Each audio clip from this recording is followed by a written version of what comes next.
Welcome to the Panic Room, where we talk about all things panic-inducing. I am the Queen of Panic.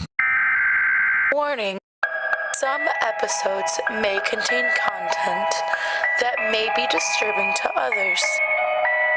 Viewer discretion is advised. Now let the games begin. Hurry up in the shower, we have to leave soon! I yelled towards the bathroom at my husband. Every year, at some point in the days leading up to Christmas, our families get together. We were already making bad timing when he realized he needed a shower. I had misplaced my earrings, paranoid about making us even later. As I walked past the bathroom, I noticed the door wide open. My husband stood there, still naked from having recently departed from the shower. He had draped a pastel orange towel over his head, one that I didn't even know we owned. It didn't cross my mind at the time, just a fleeting thought.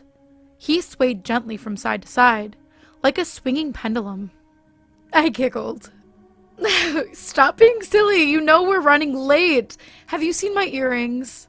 Immediately upon entering the bedroom, I spotted them gently glistening on the bedside table.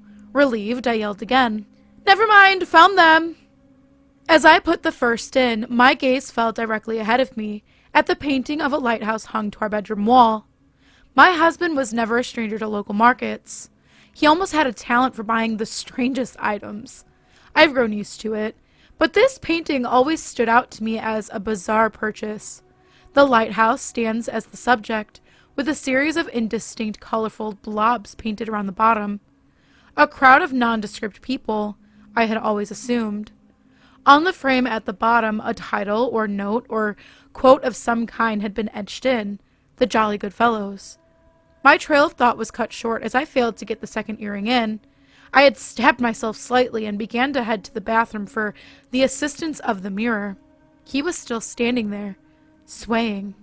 Honey, we really need to go soon. Please, get ready. I approached the mirror. Seeing no blood, I breathed a sigh of relief and put the second earring in. The whole time from the corner of my eye, I could still see him swaying. The towel blocked any view of his head. My patience was wearing thin. Had he even sorted his clothes out yet? Honey, come on. I spoke as I lifted the towel from his face. Peering under, I expected to see him smiling, acting playfully. I felt a little bad, but being ever aware of the ticking clock, sometimes I have to remind him just to have urgency, even when he's just playing around. His eyes were wide, his face emotionless. He stared forward as though there wasn't a wall a few feet from his face, like he was just looking a little past everything. He stopped swaying as the towel was removed, but remained in this state. I gently held his hand. Come with me, let's sit down. I knew something was wrong. As I guided him to the bed and sat him down, his arm felt limp, as though his muscles were void of any connection to the brain. Let's get you some clothes, okay? We can talk about what's wrong. I tried to speak calmly as I turned around and searched through the wardrobe. I began asking questions, trying to take his mind off of things. My mind, whilst still aware of the time, was now more focused on my husband's well-being. Noticing a lack of answers or responses, I turned back to face him. Have you ever jumped at the lack of something? Usually, we jump at the sudden presence of something we were not expecting, perhaps the sudden movement of an object we thought would remain motionless. But when I saw my husband wasn't behind me, my body jolted slightly. I hadn't heard him move or felt him walk past me. I expected him to still be on the bed. The lack thereof was enough of a shift to shock me. Honey? I yelled slightly, wondering where he was. I walked past the bathroom. There he was, orange towel draped over his head, swaying gently at the same rhythm as before. If you don't respond to me, I'm calling an ambulance. I needed a quick answer. My mind jumped straight to some sort of brain injury, perhaps from falling over in the shower. I knew that acting fast is the only chance you have to minimize damage. He didn't answer. I removed the towel from his head as I dialed emergency services. Again, he stopped swaying. As I explained everything to them, I watched as he knelt down, picked the towel back up, and draped it back over his head. The swaying continued thereafter. Paramedics arrived shortly.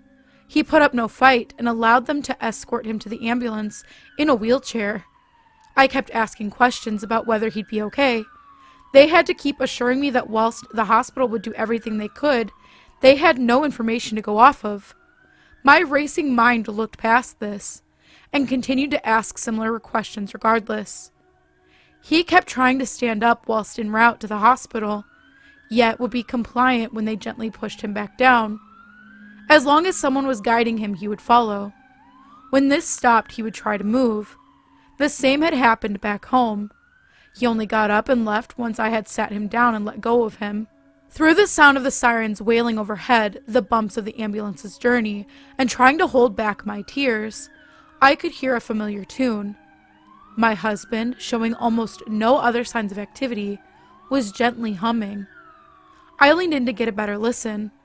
It was a very low tune, and each note seemed to begin as a hum, yet end as more of a raspy breath.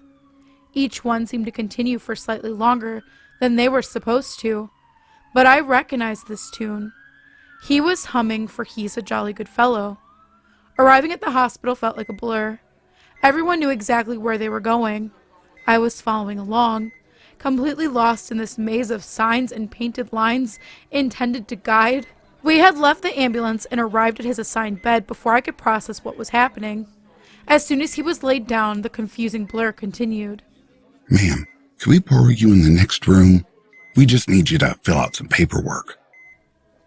Not until I know if my husband is okay, I snapped. We understand, but the best chance at survival is if we understand everything.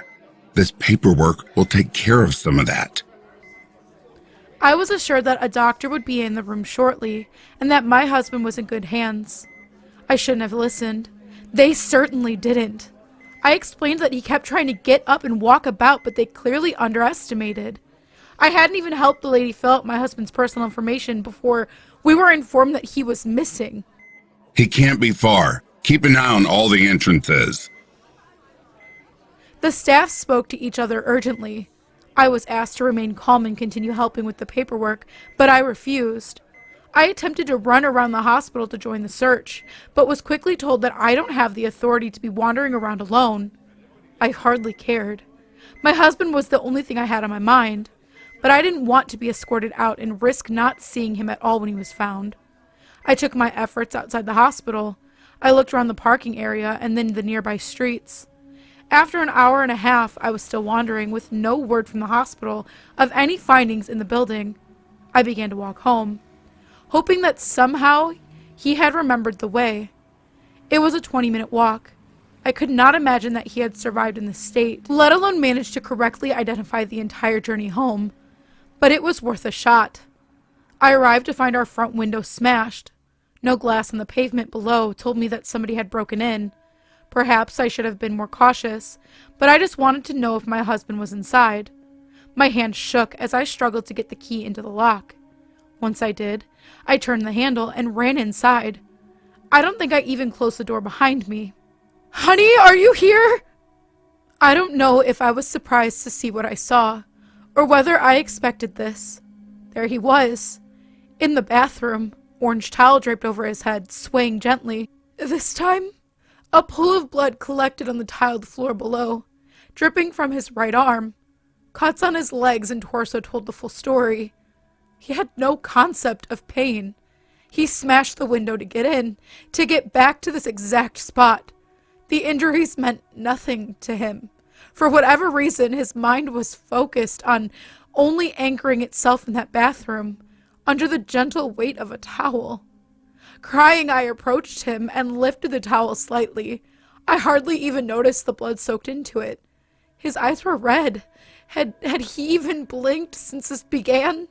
The humming continued. I should have contacted emergency services immediately, but instead I just stood there. I stared into his eyes, pretending he was staring back into mine. I wanted him back. Gently, he lifted an arm and pulled the towel back down over his face. I don't know how long I stood there sobbing. Please talk to me. I love you. The gentle humming would have been comforting, but the slight inconsistency of the rhythm was a subtle reminder that my husband had no awareness. I thought back to all our recent conversations, everything we've ever done together. Lately, he's had a fascination with the ocean. I could never understand it. Our horizon swallowed by the forever swaying and crashing of waves never appealed to me. He used to tell me all sorts of facts. One that particularly disturbed me was an old tradition of placing a towel over the faces of sailors who had passed whilst at sea. Once back on the shore, you'd place a towel over their face as you waited for somebody to arrive with help or a hearse. Curiosity having a moment of breakthrough as I grieved my still living husband, I went into the bedroom. I took a closer look at the painting. The blobs at the bottom of the lighthouse, I had always assumed them to be nondescript people with little detail added, though I had never understood why the blobs were so colorful. Only then did I realize they were not a crowd gathering at the bottom of the lighthouse. They were dozens of bodies laid out on the shore.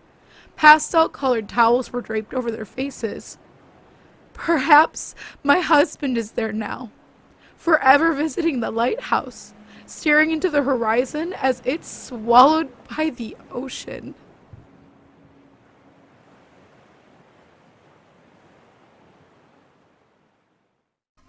If you would like to submit your stories, please check out the Panic Within subreddit. I go over those stories that are submitted, and I go ahead and I narrate them. I say go over, but I narrate all of them.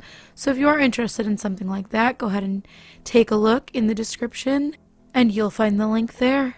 We also have a Discord. You can come and hang out and get spooky with me and other narrators.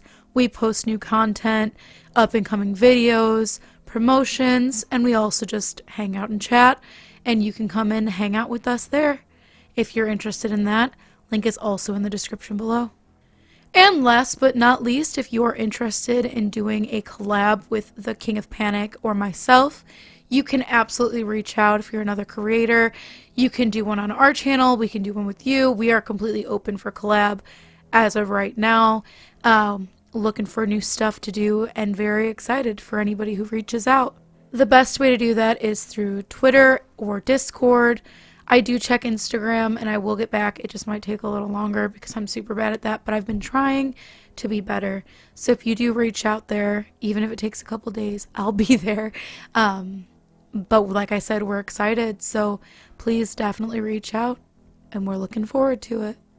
And as always, thank you for visiting the Panic Room. You have successfully made it to the next portion of your tour. Please stay tuned for your next prompt.